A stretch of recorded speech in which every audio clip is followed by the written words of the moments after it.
Hi friends.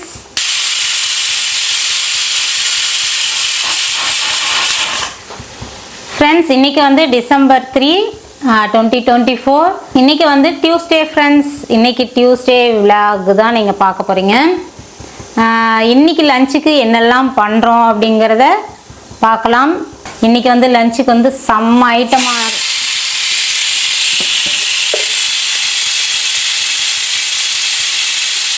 இன்னைக்கு வந்து லஞ்சுக்கு வந்து செம்ம ஐட்டங்கள்லாம் பண்ண போகிறோம். என்னென்னன்றது பார்க்கலாம். ஃபஸ்ட்டு வந்து டீ குடிச்சிட்டு வந்துடுறேன். ஸ்டார்டிங்லேயே டீன்னும் சொல்ல முடியாது ஃப்ரெண்ட்ஸ். காலையிலேருந்து பயங்கர ஒர்க்காக போயிட்டுருக்குது. சமையல் ரூம் எல்லாம் க்ளீன் பண்ணுறது அது இதுன்னு ஹெவி ஒர்க்கு காலையிலேருந்து. என்னத்துக்குன்னு சொல்கிறேன், அதில் வந்து நம்ம இடையில தான் டீ குடிக்கிறோம், ஃபஸ்ட்டு இல்லை. ஃப்ரெண்ட்ஸ், இன்றைக்கி வந்து நம்ம பருப்பு குழம்பு வைக்க போகிறோம். அதுக்காக வந்து துவரம்பருப்பு அதை கழுவி போட்டாச்சு. காஞ்ச மிளகாய், தக்காளி, கொஞ்சமாக பூண்டு இதெல்லாம் போட்டு இப்போ வேக வச்சு எடுத்துக்கலாம். ஃப்ரெண்ட்ஸ், கௌசியப்பா நாட்டுக்கோழி எடுத்துகிட்டு வந்தார். இது வந்து ஒரு விசில் விட்டு எடுத்துடலாம், கொஞ்சம் நல்லா வெந்துடும். பிராய்லர் கோழின்னா நம்ம அப்படியேவும் வேக வச்சா பிரச்சனை இல்லை. இது கொஞ்சம் டைட்டாக இருக்கிற மாதிரி இருக்கும். ஒரு விசில் விட்டு எடுத்துட்டோம்னா நல்லாயிருக்கும். கொஞ்சமாக மஞ்சத்தூள், மிளகாத்தூள், அதுக்கப்புறம் வந்து கொஞ்சம் உப்பு போட்டுக்கலாம். அவ்வளோதான். இதை வந்து நல்லா கிளறி விட்டுட்டு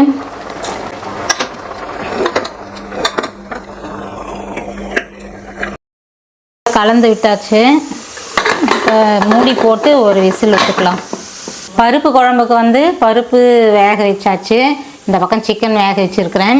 அது சிக்கன் வேகிறதுக்குள்ளே விசில் வரதுக்குள்ளே நம்ம போய் ப்ரெஷர்லாம் இறங்கிறதுக்குள்ளே நம்ம டீ குடிச்சிட்டு வந்துடலாம். நாட்டுக்கோழி குழம்பா சுக்காவா? இன்னைக்கு வந்து ஃப்ரை தான். குழம்பு வச்சாலே பிடிக்க மாட்டேங்குது ஃப்ரெண்ட்ஸ், சாப்பிடவே மாட்டேங்கிறாங்க. அதால் சுக்கா தான். ரத்தம் வந்து எடுத்துகிட்டு வந்தோம். இதோட நிலைமையை பாருங்க. இது ஒரு ஆடோட ரத்தம்னு சொன்னாங்களாம், ஆனால் இவ்வளோதான் ஃப்ரெண்ட்ஸ் வேக வச்சா வந்தது. ஆமாம், என்னன்னு தெரியல. வேக வைக்கும்போது என்னமோ நல்லா பெருசாக தான் இருந்த மாதிரி இருந்தது, ஆனால் வேக வச்சு எடுக்கும் ரொம்ப ஃப்ளாட் ஆயிடுச்சு. சரி, அது வரையும் வந்து கொஞ்சமாக இருக்கிறதுனால அதை பொரியல் பண்ணி அம்மா அவங்களுக்கு கொடுத்து அனுப்பிச்சிடணும். அதுக்கப்புறம் வந்து நாட்டுக்கோழி ஃப்ரை. இப்போ ஃபஸ்ட்டு வந்து ரத்த பொரியல் இப்போ ரத்த பொரியல் பண்ணிக்கலாம். இதுவே அதிகம் எண்ணெய் ஓவர அநியாயத்துக்கு இருக்குது ஃப்ரெண்ட்ஸ். இப்படி எப்பயுமே இந்த மாதிரி ஆனதில் சும்மா ஒரு 2 பூ மட்டும் போட்டுக்கிறேன். கொஞ்சமாக பட்டை.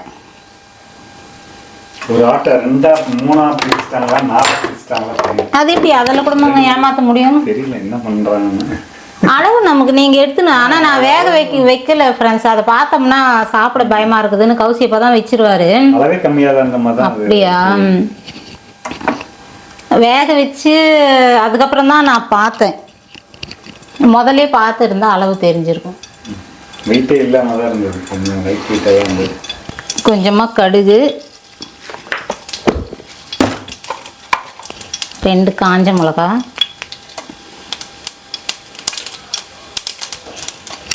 கொஞ்சமாக கடலைப்பருப்பு.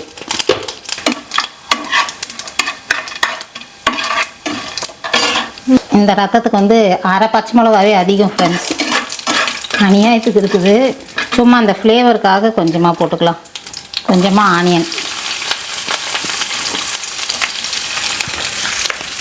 கருவேப்பிலை கொஞ்சம்,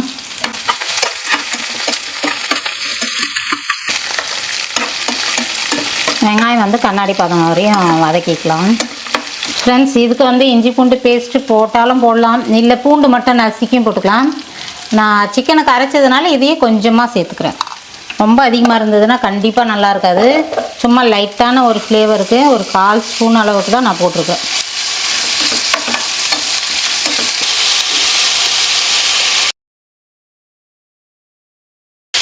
வேக வச்ச ரத்தம் வந்து போட்டாச்சு. கொஞ்சமாக மஞ்சத்தூள், காரம் வந்து காஞ்ச மிளகா போட்டிருக்கிறேன். ரொம்ப கம்மியான குவான்டிட்டியாக கொஞ்சமாகவே போட்டுக்கலாம், இது ஒரு தனி மிளகாத்தூள் வேறு. அதுக்கப்புறம் வந்து தனியாத்தூள் கொஞ்சமாக உப்பு.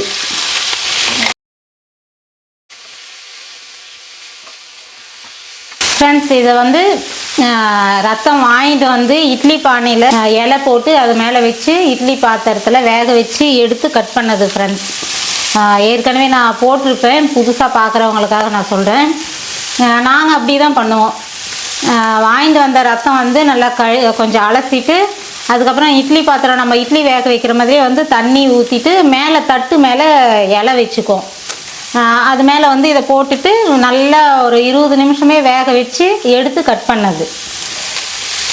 அதுக்கப்புறம் கட் பண்ணிவிட்டு அதுக்கப்புறம் இந்த மாதிரி தாளிப்பு போட்டுக்குவோம். இது வந்து கொஞ்சம் சொதன்னு இருக்கிற மாதிரி ஈரப்பதமாக இருக்கிற மாதிரி நமக்கு இருக்கும். அதால் நல்லா தாளிப்பு போட்டு கொஞ்சம் நேரம் சிம்லேயே வச்சாவது இல்லை மீடியம் ஃப்ளேமில் வச்சு கொஞ்சம் நேரம் நல்லா வதக்கிட்டு அந்த ஒரு மாதிரி ட்ரையாக அப்புறமா தெரியும் நமக்கு, ஒரு ஈரப்பதமாக இல்லாத நல்லா ட்ரை ஆகிடும். அந்த டைமில் நம்ம நிறுத்திடலாம். இப்போ பருப்பு குழம்பு செய்ய போகிறேன். ஃபஸ்ட்டே காட்டியிருப்பேன், பருப்பு, காஞ்ச மிளகா, தக்காளி, பூண்டு போட்டு வேக வச்சு எடுத்துக்கிட்டேன். இது வந்து கொஞ்சமாக புளி போட்டுக்கிறேன். அப்புறம் தேவையான அளவு உப்பு சேர்த்துக்கலாம். கடைஞ்சிட்டு தாளிக்க போகிறேன். ஃப்ரெண்ட்ஸ், இப்போ வந்து நான் இதை பிளெண்ட் பண்ணிக்க போகிறேன்.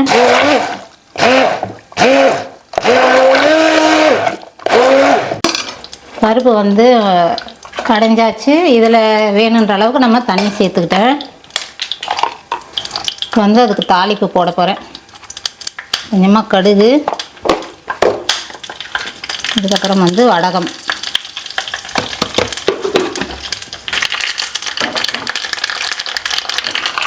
அதுக்கப்புறம் வந்து கருவேப்பிலை.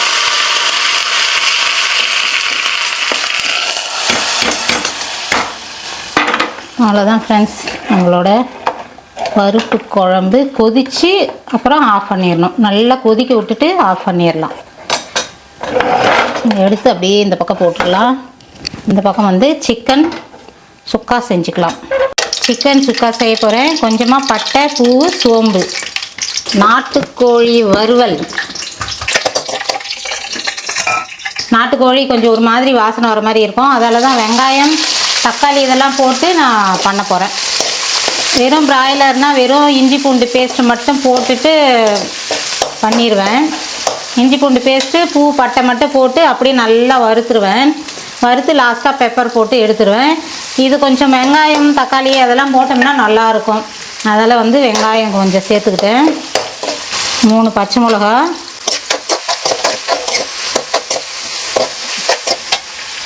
வெங்காயம் வந்து கண்ணாடி பாதம் வந்துருச்சு. இஞ்சி பூண்டு பேஸ்ட்டு போட்டுக்கலாம். 2 ஸ்பூன் அளவுக்கு இஞ்சி பூண்டு பேஸ்ட் போட்டுக்கிட்டேன்.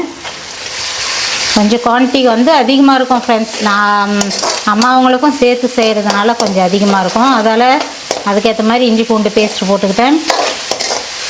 அளவுங்கள்லாம் வந்து எல்லாமே வந்து நம்ம எந்தளவுக்கு ரெசிபி நம்ம எந்தளவுக்கு செய்கிறோமோ அதுக்கேற்ற மாதிரி நம்ம போட்டுக்கணும். அதுக்கப்புறம் வந்து கருவேப்பிலை, பெரிய பெரிய இலையாக இருக்குது ஃப்ரெண்ட்ஸ். கருவேப்பிலை மழைக்கு நல்லா வந்துருமோ. இஞ்சி பூண்டு பேஸ்ட் வந்து நல்லா வதக்கிட்டு அதுக்கப்புறம் வந்து தக்காளி சேர்த்துக்கலாம்.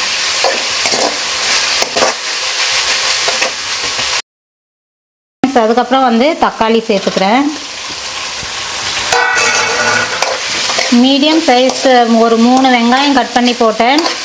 அதுக்கப்புறம் வந்து ஒரு 3 தக்காளி போட்டிருக்கிறேன். தக்காளி வந்து நல்லா பெருசு பெருசாகவே இருந்தது ஃப்ரெண்ட்ஸ். ஒரு 3 தக்காளி போட்டுக்கிட்டேன். இந்த ஜூஸ் வந்து நல்லா நாட்டுக்கோழியில் இறங்கிடும். டேஸ்ட்டும் சூப்பராக இருக்கும் ஃப்ரெண்ட்ஸ். தக்காளி நல்லா மசிஞ்சிருச்சு. இப்போ வந்து வேக வச்ச கோழியை கொட்டிக்கலாம் ஃப்ரெண்ட்ஸ். இது வந்து நான் ஏற்கனவே மிளகாத்தூள், மஞ்சத்தூள் எல்லாமே போட்டிருக்கிறேன். உப்பு போட்டுட்டேன். இது நல்லா தண்ணி சுண்டி வர வரையும் நல்லா வேகட்டும். அதுக்கப்புறம் வந்து பெப்பர்லாம் போட்டு இறக்கிடலாம். இது நல்லா வந்து தண்ணி சுண்டட்டும் ஃப்ரெண்ட்ஸ். இப்போ வந்து கொஞ்சம் மசாலா சேர்த்துக்கலாம். நல்லா தண்ணிலாம் சுண்டிருச்சு. கறி வந்து நம்ம குக்கரில் வேக வைக்கும் போதே நல்லா வெந்திருக்கும். இருந்தாலும் இன்னும் தண்ணி சுண்ட சுண்ட செம்மையாக வெந்துருச்சு. இது வந்து chicken masala friends. Chicken masala கொஞ்சமாக சேர்த்துட்டு மெயினாக நமக்கு பெப்பர், நாட்டுக்கோழினாலே நல்லா பெப்பர் நல்லா தூக்கலாக போட்டு சாப்பிட்டோம்னா என்ன கோல்டு எதாக இருந்தாலும் சூப்பராக சரியாயிடும்னு சொல்லுவாங்க. அதில் பெப்பர் தூள், நல்லா கறி நல்லா வெந்துருச்சு, உடையவே ஆரம்பிக்குது. இதில் லாஸ்ட்டாக கொத்தமல்லி கொஞ்சம் போட்டுக்கலாம்.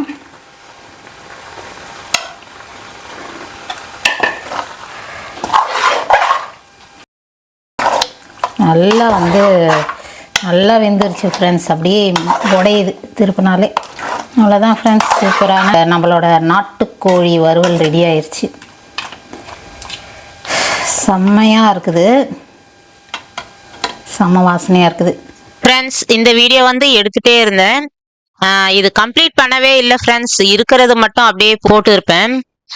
சின்ன ஒர்க் வந்துருச்சு, அதால் வந்து இதை கம்ப்ளீட் பண்ண முடியல. என்னடா ரொம்ப நாள் கழிச்சு எடுத்தோம், இதுவும் வந்து அரையும் குறையுமா தொங்குதேன்னு பார்த்தேன். அதுக்கப்புறம் எடுத்த ஃபுட்டேஜ் மட்டும் அப்படியே எப்படியோ ஒன்றா சேர்த்து ஒரு வீடியோவாக போட்டிருப்பேன். கொஞ்சம் ஃபினிஷ் ஆகாத மாதிரி தான் இருக்கும்னு நினைக்கிறேன். இருந்தாலும் சரி, எடுத்தது வேஸ்ட் பண்ண வேணாம் அப்படின்றதுனால வந்து அப்படியே போட்டாச்சு ஃப்ரெண்ட்ஸ். சின்ன ஒர்க்கால் வந்து இந்த வீடியோ ஃபுல்லாக ஒழுங்கான முறையில் கம்ப்ளீட் பண்ண முடியல. சமைச்ச மீதி அதுக்கப்புறம் வந்து ரசம் இதெல்லாம் வச்சேன், அதெல்லாமும் எடுக்க முடியல. டக்கு டக்குன்னு முடிச்சுட்டு ஒரு வேலையாக கிளம்பிட்டோம். அதுக்கப்புறம் வந்து ஈவினிங் வந்து வீடெல்லாம் பெருக்கிட்டு அதுக்கப்புறம் விளக்கேற்றினேன். இந்த குளவியா இல்லை தேனியான்னு தெரியல ஃப்ரெண்ட்ஸ். இது வந்து மாடியில், மொட்டை மாடியில் நிறைய இருந்துச்சு. இந்த மழையில் வந்து அப்படியே இறந்து கீழெல்லாம் கடந்தது ஃப்ரெண்ட்ஸ். அது இல்லாமல் மாடியில் இல்லாமல் இங்கேயும் ஒரு 4-5 இருந்தது. இது தேனியா இல்லை ரொம்ப பெரிய சைஸாக இருக்குது, குளவியான்னு தெரியல. அதுக்கப்புறம் வந்து இந்த வீடியோ வந்து எப்படியோ ஒன்று முடிச்சாச்சு. எதுக்காக இத்தனை நாள் வீடியோ போடலன்னா, எனக்கு கொஞ்சம் கோல்டாக இருந்தது ஃப்ரெண்ட்ஸ். குரல்லாம் ஒரு மாதிரியாகவே இருந்தது. கோல்டில் வந்து என்னால் வீடியோ எடுத்து போட முடியல. நான் அதையும் சொல்லியிருப்பேன் வீடியோவில் ஃபஸ்ட்டில். என்னடா சொல்லவே இல்லையேன்னு நினச்சிருப்பீங்க. சரி, இப்போ சொல்லிடலான்றதுக்காக தான் சொல்லிட்டு இருக்கிறேன். கொஞ்சம் உடம்பு ப்ராப்ளம்ன்றதுனால கோல்டால் ரொம்ப ஒரு மாதிரி தொண்டை வலியெல்லாம் இருந்தது. அதால் நான் 2-3 நாளாக வீடியோ போட முடியல. ஒரு 3-4 நாளே ஆயிருக்கும். அதுக்காக சாரி தான். ஓகே ஃப்ரெண்ட்ஸ், இனிமே வந்து கண்டிப்பா தொடர்ந்து வீடியோ வரும். நான் வீடியோ போடலாம் கண்டிப்பா கரெக்டான ரீசனாக தான் இருக்கும் ஃப்ரெண்ட்ஸ். ஏதாவது பசங்களுக்கு முடியலையோ என்னால் முடியலையோன்னா தான் வந்து முடிஞ்ச வரையும் வீடியோ வராது, இல்லைன்னா கண்டிப்பாக வந்துடும். ஓகே ஃப்ரெண்ட்ஸ், அடுத்து ஒரு நல்ல வீடியோவில் பார்க்கலாமா? சப்ஸ்கிரைப் பண்ணிக்கங்க.